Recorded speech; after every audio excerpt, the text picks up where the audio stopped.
Guys, आप लोगों में से बहुत सारे लोग बीटेक करते हैं लेकिन टायर थर्ड इंजीनियरिंग कॉलेज से करते हैं, जिसकी वजह से उनका जो करियर है वो कहीं ना कहीं आगे जाने से बहुत प्रॉब्लम झेल जाता है। करियर में बहुत सारी दिक्कतें हैं, बहुत सारी प्रॉब्लम है और बहुत सारे इश्यूज हैं जिनको सोच समझ कर ही आपको करियर में आगे बढ़ना चाहिए। बीटेक के बाद एमटेक करके आप अपने करियर को बहुत दूर तक लेके जा सकते हो। आपका करियर रॉकेट की तरह आगे जा सकता है, लेकिन उसके कुछ टर्म्स एंड कंडीशन है जिसको इस वीडियो में आपको बताऊंगा और जिसको जान करके कहीं ना कहीं आपको बहुत ज्यादा क्लियरेंस आएगा।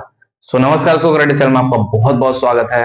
पहली बार चैनल पे नया है तो चैनल सब्सक्राइब करें, बेल आइकन को जरूर हिट करें ताकि हर वीडियो को नोटिफिकेशन आप लोगों को मिलती रहे।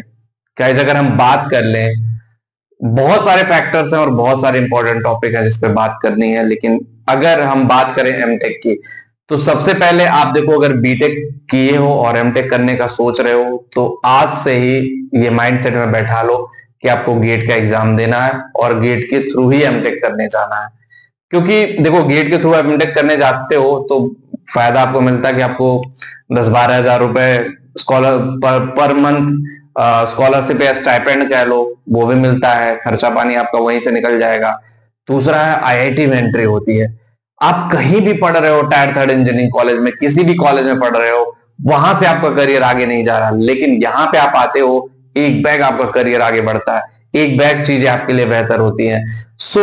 वहां पे आप आईआईटी में जाते हो, आईआईटी की टैगलाइन लगती है, बहुत सारी चीजें बदल जाती हैं गाइस। आपको ये सारी चीजें सोच समझ कर डिसीजन लेना होगा, सोच समझ कर ही उस पे आगे बढ़ना होगा।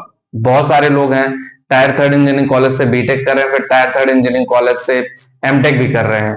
ये डिसीजन कहीं ना कहीं आपकी लाइफ में बहुत बड़ा खतरनाक कदम उठा सकता है और बहुत सारी चीजों को बहुत बहुत कॉम्प्लिकेटेड तरीके से डील करा सकता है।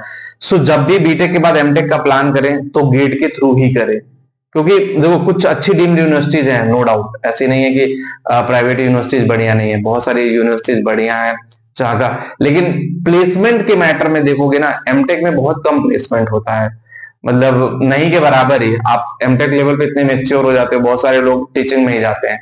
मैक्सिमम जॉब जो है एमटेक करने का रीजन यही है कि मुझे टीचिंग में जाना है। जो इंजीनियरिंग कॉलेज में प्रोफेसर बनना चाहते हैं, इंजीनियरिंग कॉलेज में टीचर बनना चाहते हैं, वो लोग टीचिंग के जॉब में जाते हैं।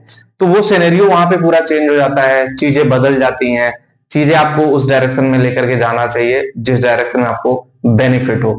गाइज, अगर आप एमटेक का प्लान कर रहे हो तो जो चीजें मैं बताया हूं, अगर आप उसको फॉलो करते हो, सही तरीके से फॉलो करते हो, तो करियर आपका बेहतर जाएगा। नहीं करते हो ना, किसी अनवांटेड यूनिवर्सिटी में फंस गए, कई सारे लोगों को मैंने देखा किसी अनवांटेड यूनिवर्सिटी में फंस गए, 10,000 12,000 रुपए फिर से आके पढ़ा रहे हैं, किसी पॉलिटेक्निक में पढ़ा रहे हैं, कोई आईटीआई में पढ़ा रहा है, कोई कहीं पे पढ़ा रहा।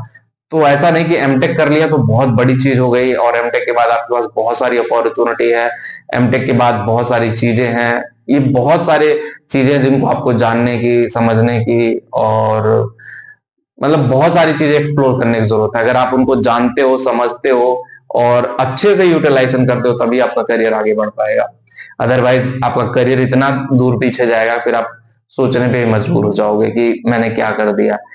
मैं इसीलिए बोल रहा हूँ कि एमटेक करने का डिसीजन बनाए तो अच्छी जगह से बनाए, नहीं करना है तो बिल्कुल मत करिए। बीटेक के बाद भी आपके पास बहुत सारे अपॉर्चुनिटी हैं जो आपके की बहुत सारी चीजें जो आपके करियर को आगे लेके जा सकता है। वीडियो में इतना ही होगा। वीडियो आपको पसंद आई होगी तो टेलीग्राम पे वहां भी जाके ज्वाइन करें, लिंक डिस्क्रिप्शन में एक बार जाकर के जरूर देखें। Thank you.